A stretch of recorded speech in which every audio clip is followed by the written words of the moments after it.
Hey everyone, and welcome to today's review. We're looking at a game called Planet of Lana 2, which is obviously a sequel to Planet of Lana. We're going to discuss throughout this video the good, the bad, and the ugly of Planet of Lana 2, and look at if it's just more walking sim slop. For people who just think I'm like some sort of hater, I'm not. That is just some of the discourse that goes on online about these type of games. I'm going to come at it from my own fresh perspective, and I'm absolutely never going into a game planning on hating the experience of it.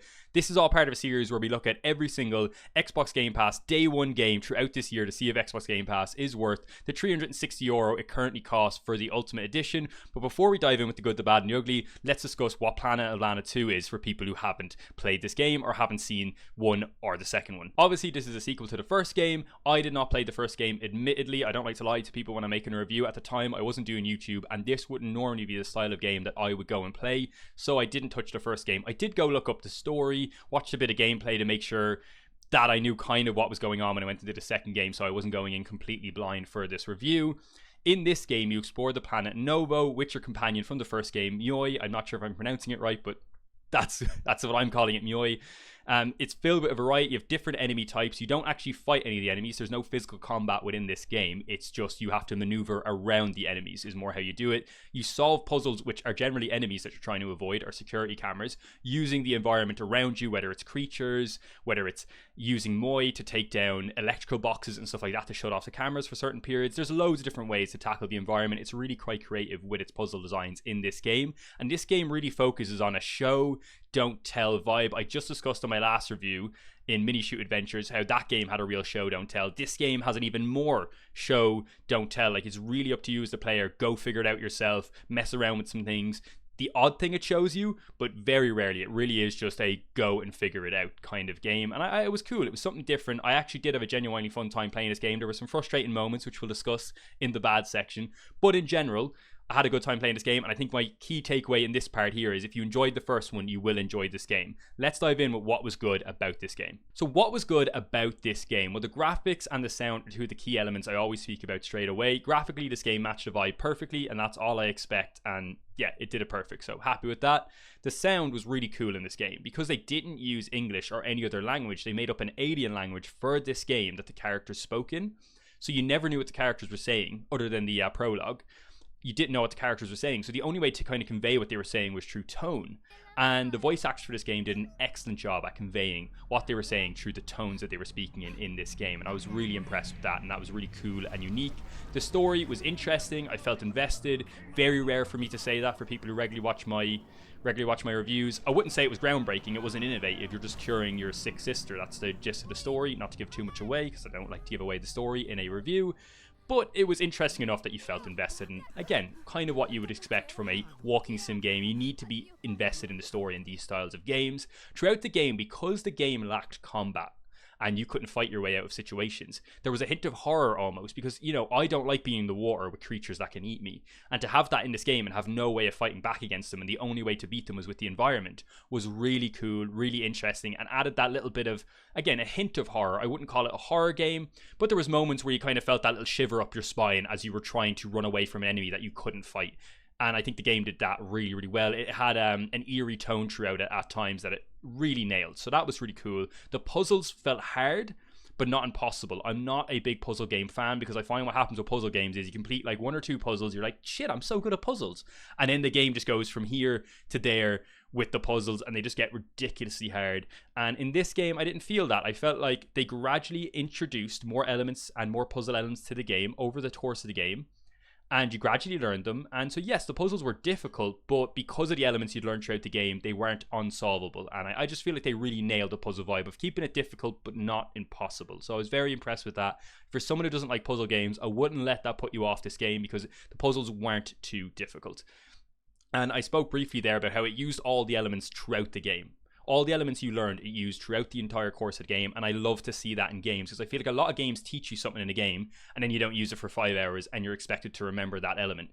In this game, it taught you something, you would then use it, and then you would use it throughout the course of the game forever. And I just thought, again, really, really smart game design. I think this game was really intelligently designed. That's the vibe I got. Again, just to point back to an earlier point, this game really doesn't tell you much. It just lets you figure things out through what it shows you on the screen, and I found that really cool, really unique, and I actually had quite a good time playing this game. I wouldn't say there aren't bad elements, but this game is definitely more than just a walking sim. Let's go look at what was bad about this game. So there's not much bad to say about this game, but the thing I can point to that was the biggest problem I had was clunky movement. For a game that is about traveling places and some puzzles, but for a game that's mainly about traveling places, the movement felt ass. Getting out of the water felt terrible. Climbing up things at times felt really clunky. Sprinting didn't work half the time. Sprinting and sliding just did not work half the times I pressed the buttons.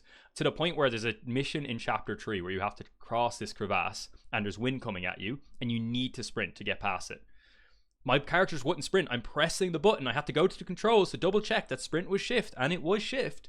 And my character just wouldn't sprint half the time I'm pressing the button. It did not feel good. And yes, I'm playing on PC. I'm sure if I play on console, it probably feels a bit smoother. But that's not good enough for me because one, I reckon the biggest player base for this game is PC. And two, you've delivered the product with the clunky movement. So that's on you. Like, you've designed it on PC to have that movement style.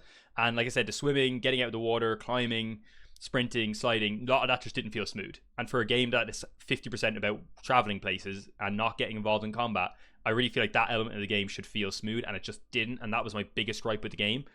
It wasn't a reason to not play the game, but it definitely had its frustrating moments. On top of that, I think that ties into my grand point here, which is I have the bad section written down, and in my notes I have does forget it's a video game, and that's kind of the point I'm making there with what I'm saying. The game forgot it's a video game. It was focused more on puzzles and telling a story than forgetting that I'm trying to experience something that's smooth, unfrustrating. Like, the game's a story game, it's a puzzle game. I shouldn't be getting mad at elements that have nothing to do with the story and nothing to do with the puzzle. That shouldn't be pissing me off. Just traveling places should not be angering me, and it was. So that was my biggest gripe with the game. That's it for the bad. Wouldn't let it put you off the game, but definitely something to be, thinking on if you do hate that kind of stuff. So finally, we have the ugly section. For people who are new, the ugly section generally represents what I think the game needs to change, or what I think the game will change in the future, and the bad represents what I believe, even though it's bad, is just a design decision that they're going to stick with, or it's too big of a thing to change. So what was in the ugly section? Well, nothing, which is really rare. I normally always have something in the ugly section that I want to see changed, but nothing really. Obviously, look, I would like to see the movement be smoother, and if it is a bug with the sprinting thing, then of course fix that bug if it's a bug. But I don't know if it is a bug or if they just kind of have it designed to feel a little bit clunky. If that's part of the design style, it kind of feels like it was. Especially when I watch people play the original game, and that looked like it had some clunky movement too. So maybe that is just part of their design style to the game. I'm not too sure, but I don't feel like it's going to change. So that's why I don't have an ugly section here for this video, which is very rare as usual. Like, the rest of the game was really well polished, really well put together. I think overall it's a really well designed game, so there isn't really a lot I could say that needs to change. So let's dive in with, should you get the game or not? Well, as I stated earlier, if you like the first game, go get this game, especially if you have Game Pass. You just may as well. The game's really cheap. I think it's 20% off or 10% off on Steam at the moment. It's like €17. Really cheap game. If you like the look of what you're seeing, if you like walking sims, you're looking for an evening or two of fun, this is the game for you. For people who watch a lot of my videos, you'll have heard me say about a lot of these games on Game Pass that, hey, they're an evening or two of fun. I don't know what it is, but Game Pass love picking up games that are like 5 to 10 hours max of gameplay and then putting them on Game Pass. At least for day one releases anyway. Hopefully we get a game like Fable or something in the future here that I'm able to do like a 2-week long playthrough before doing a full review on it. I mean, it'll be nice to see that. But yeah, look, I would really recommend this game to people. If you don't like walking sims, this game's not going to change your mind. I'm not a big walking sim fan. I'm not a big puzzle fan. This game isn't going to... if Lana 3 came out and it wasn't on Game Pass, I'm not going to go pick it up. And that's not because this game's bad. It's just they're not my style of game. And if they're not your style of game, this game won't change your mind, ultimately. Look, thanks for watching, guys. Like, subscribe. Please leave a comment. The main thing is leaving a comment. Feedback's my biggest thing. They really help me out. Hope you enjoyed the content, and best of luck with your day.